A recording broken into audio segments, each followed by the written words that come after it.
नमस्कार। भारतीय वेदांग ज्योतिष शास्त्र में राहु केतु का प्रिडिक्शन करना सबसे ज़्यादा कठिन माना गया है, क्योंकि वह छाया ग्रह है और उनके स्वभाव को समझाते हुए हमें प्रिडिक्शन करने में आसानी हो, उस कारण से परंपरागत शास्त्रों में एक सूत्र दिया गया है और वो सूत्र है शनिवत राहु कुजवत केतु।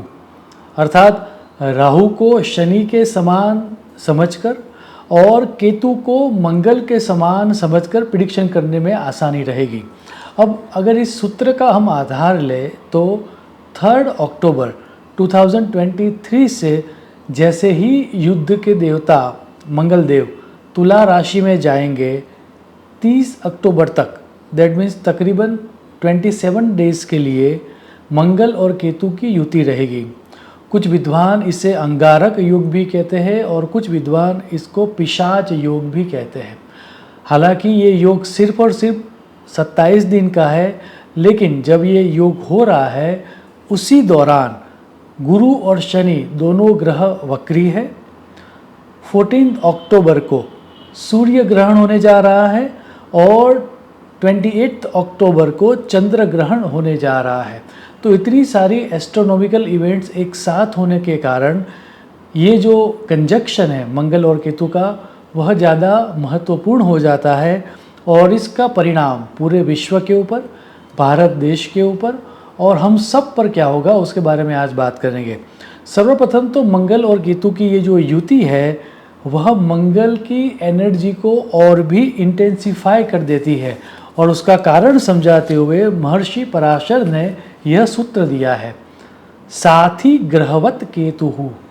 अर्थात केतु जिस ग्रह के साथ बैठ जाता है उसके अनुसार ही उसकी एनर्जी हो जाती है।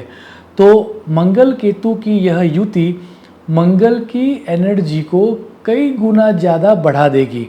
अब मंडेन एस्ट्रोलॉजी में, मेदनीय ज्योतिष में मंगल से क्या देखा जाता है वह दर्शाते हुए मेदिनी विचार में यह सूत्र दिया गया है, मंगलो विपत्ति ही शत्र युद्ध हस्ति भी परिगृह्यते। सूत्र को अगर डिकोड करें तो मंगल लोगों की overall energy, natural calamities, conflicts या वॉर, मिलिटरी एक्टिविटीज़, हिंसा, communal riots, civil war, volcanic activities, भूकंप, सुनामी इत्यादि का कारक माना गया है। याद रहे, मंगल केतु की युति को अशुभ माना गया है, तो मंगल जिस नेगेटिव चीज़ों का कारक है वह भी ज़्यादा बढ़ जाएगी। मंगल क्योंकि युद्ध, हिंसा या साहस को रिप्रेजेंट करता है और केतु अचानक या सरप्राइज रिजल्ट देने वाला ग्रह है, तो जैसे ही ये कंजक्शन होगा ड्यूरिंग दोज 27 डेज, अचानक किसी राज्य में या नेशन में कुछ मिलिट्री एक्शंस के कारण या किसी नेता के भड़काऊ भाषण के कारण कम्युनल राइट्स या सिविल वॉर जैसी सिचुएशन बनेगी, जिसके लॉन्ग लास्टिंग रिजल्ट्स मिल सकते हैं। अब विश्व में एवं हमारे भारत देश में कौन से पार्ट में ट्रबल होने की संभावना ज़्यादा है वह समझाते हुए संहिता विचार टीका में यह सूत्र दिया गया है, मंगल केतु तुला राशौ पश्चिमे वायु विपत्तियः प्रकटयति। अर्थात दुनिया के वेस्टर्न पार्ट में, मीन्स यूएसए, कनाडा एवं यूरोपियन कंट्रीज में air related natural calamities like hurricane, चक्रवात, टॉर्नेडो, भूकंप आने की पॉसिबिलिटीज़ है। यूएसए के वेस्टर्न रीजन में मैग्मा या लावा निकलने से, भूकंप से या दरियाई तूफान से या फिर जंगलों में आग लगने से काफ़ी भारी नुकसान होने की संभावना रहती है। अगर हम हमारे भारत देश की बात करें तो वेस्टर्न रीजन में आए हुए मुंबई, महाराष्ट्र, गोवा, कोंकण प्रदेश, गुजरात में नेचुरल कैलेमिटीज़ के योग बनते हैं। टीकाकारों ने वायु निमित्त शब्द का उपयोग किया है, जिसको समझाते हुए आचार्यों का ये कहना है कि किसी फेक न्यूज़ या अफवाह की वजह से कम्युनल राइट्स या गवर्नमेंट की कुछ पॉलिसीज़ का तीव्र विरोध हो, वैसे भी योग है। विरोध करते हुए लोग भारी मात्रा में प्रोटेस्ट करते हुए ऑन रोड आ जाए, उस तरह की परिस्थितियों का निर्माण भी होता है। भारत के वेस्टर्न पार्ट में आए हुए पाकिस्तान में बहुत बड़ा मिलिट्री एक्शन हो, सिविल वॉर हो या सत्ता परिवर्तन होता हुआ भी इस समय के दौरान दिख रहा है। अब जब पाकिस्तान की ही बात निकली है तो एक इंटरेस्टिंग चीज़ के प्रति ध्यान भी जाता है, और वो ये है कि इसी समय के दौरान इंडिया के वेस्टर्न पार्ट में आए हुए गुजरात में, उसमें भी अहमदाबाद में इंडिया और पाकिस्तान का क्रिकेट मैच होने वाला है। गवर्नमेंट को तब बहुत ज़्यादा एक्टिव और अलर्ट रहना होगा, अन्यथा कम्युनल राइट्स, टेररिज्म या मास किलिंग की इवेंट्स होने की पूरी संभावना है, या फिर कोई ऐसी घटना हो जिससे इंटरनेशनली भारत का नाम खराब हो। सो ओवरऑल ये जो समय है वह वेस्टर्न पार्ट ऑफ इंडिया के लिए बहुत ही नेगेटिव रहने वाला है।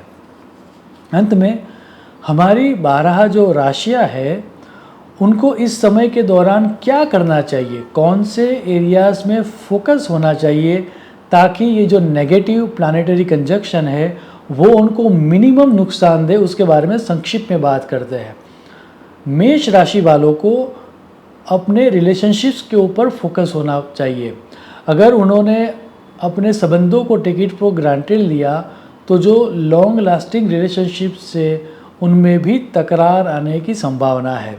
वृषभ राशि वालों को